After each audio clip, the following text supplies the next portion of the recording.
कि क्या करना है। यहाँ से आवाज आई कि स्कूल बंद, तो आप क्या चाहते हैं? स्कूल बंद होना चाहते हैं? मुझे पता नहीं कौन यहाँ की एमएलए है, अपने क्षेत्र में जो स्कूल चल रहा है उसे बंद करने की नोटिस डीएमसी के माध्यम से भेजना गलत है कि शर्मनाक बात है? तो आवाज और उठनी चाहिए, उनके कान तक पहुंचनी चाहिए।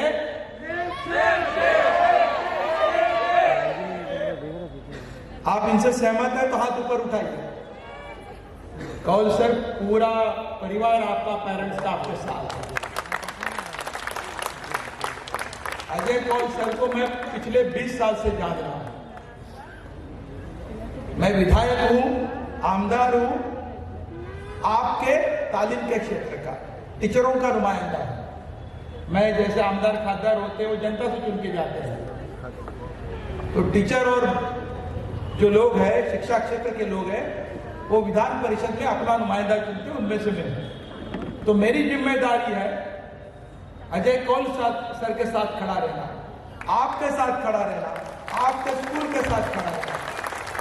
उनकी स्कूल का नाम है चिल्ड्रन वेलफेयर स्कूल है, बच्चों का वेलफेयर देखने वाला स्कूल है। कोई भी स्कूल बंद नहीं होना चाहिए। ये कॉरपोरेशन को भी शोभा नहीं देती है, पुलिस दल को भी शोभा नहीं देती है। अगर कॉरपोरेशन को इतनी हिम्मत है, पुलिस को इतनी हिम्मत है, तो असामाजिक तत्व और अनऑथराइज्ड स्ट्रक्चर और अनऑथराइज्ड एक्टिविटी इस क्षेत्र में चलते हैं, पूरे मुंबई में, उसको रोकने का काम करे। इतना अधिकार जो आपके पास है तो उसका सही इस्तेमाल कीजिए, ताकि CW जैसी बहुत अच्छी संस्था 4000 विद्यार्थियों को शिक्षा देने का काम गए 30 बरस करती है। ये निषेध मैं करता हूँ इनका, और मैंने इसके बारे में आपसे जो मैं बोलता हूँ मैं लिख के भी दे दिया है कमिश्नर ने, और मैंने एक्शन मांगा है कि जो अधिकारी, जो पुलिस ऐसे विदाउट परमिशन जिन लोगों ने ये संस्था में एंट्री की है उसके ऊपर कार्रवाई करे। अगर ये संस्था के बारे में अगर कोई जांच पड़ताल करनी है तो मैं अजय कौल से और ट्रस्टी से बोला हूँ कि कागजात जो है आपके पास सब कॉरपोरेशन को दिखाइए, वेरिफिकेशन करा के लीजिए, लेकिन आइंदा ऐसा कोई होना नहीं चाहिए। ये बात कॉरपोरेशन और पुलिस डिपार्टमेंट में ध्यान में रखना चाहिए।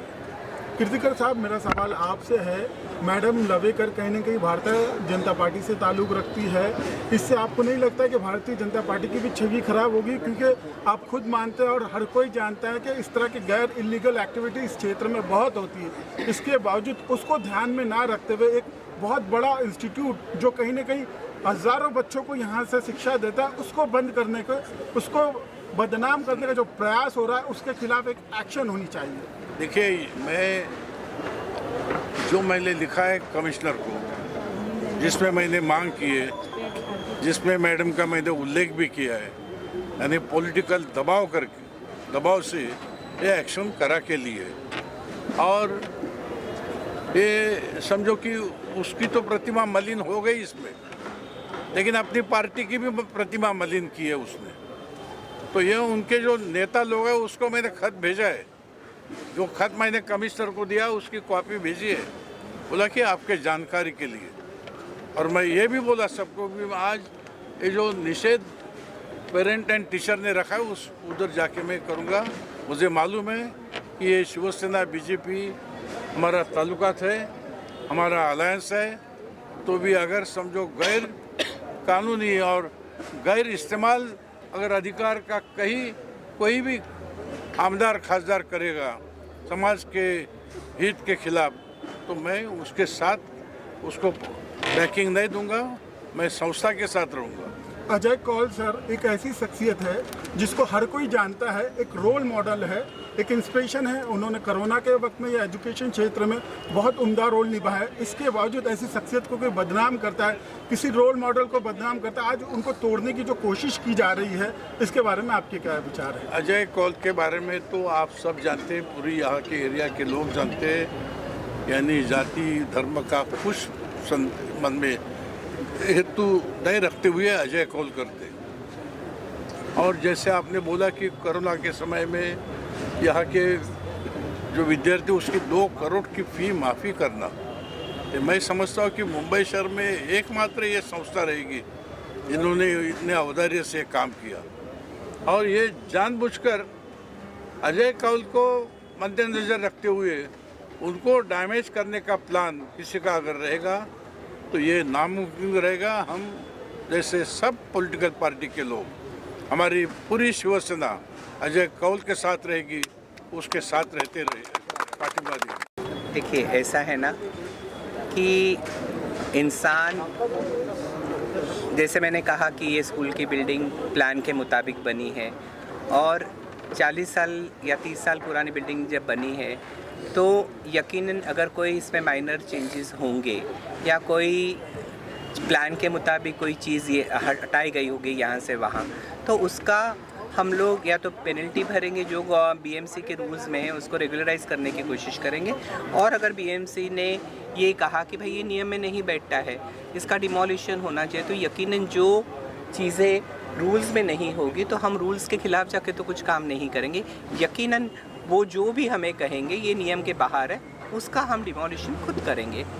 दुख उस बात का नहीं है या जितने एजुकेशनल इंस्टीट्यूशन पे उन्होंने इल्ज़ाम लगाए उसका भी मुझे दुख नहीं है, क्योंकि पिछले 42 सालों से BMC, state government, education department लगातार स्कूल के इंस्पेक्शन के लिए आता है और इंस्पेक्शन साल में 2 बार होता है, 6-6 महीने में इंस्पेक्शन होता है। उसी प्रकार से जब हम लोग बिल्डिंग प्रपोजल में हम लोगों ने सीसी के लिए अप्लाई किया तो उसके लिए या आईओडी पास होती है, उसके लिए बीएमसी अधिकारी आके बिल्डिंग का इंस्पेक्शन करते हैं।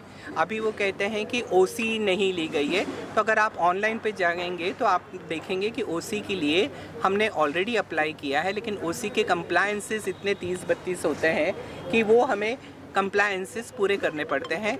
अभी 1-2 जो एनओसीज़ हैं वो आने के बाद हमें ओसी मिल जाएगी। और अगर आपको लगता है हमने वो, अगर आप मलाड के ये देखिए, अगर आज जो प्रेजेंट जो बिल्डिंग में बैठे इसका ऑक्यूपेशन पूरे 5 माले तक का है, और जो अभी कह रहे हैं कि आपने ये जो नियमों का उल्लंघन किया फायर एनओसी का, अगर आप देखेंगे सीआरजेड का मैंने अभी आपको पेपर दिया कि सीआरजेड की एनओसी हमने ऑलरेडी गवर्नमेंट ऑफ महाराष्ट्र से ली है। कहने का मतलब क्या है कि सीआरजेड का क्लैरिफिकेशन तो बीएमसी दे सकती है क्योंकि उन्होंने परमिशन दिया है, उनको पता है कि नियम में क्या बैठा है। दुख उस चीज़ का नहीं है, दुख इस चीज़ का है कि जब आप बहुत सारे लोगों को खड़े करके अनोनिमस 40-50 कंप्लेंट डालते हैं और किसी के कैरेक्टर के ऊपर बोलते हैं, तो मुझे लगता है कि किसी को किसी के कैरेक्टर के बारे में बोलने का हक नहीं है। तो इस बात के लिए मुझे आज भी खेद और दुख है।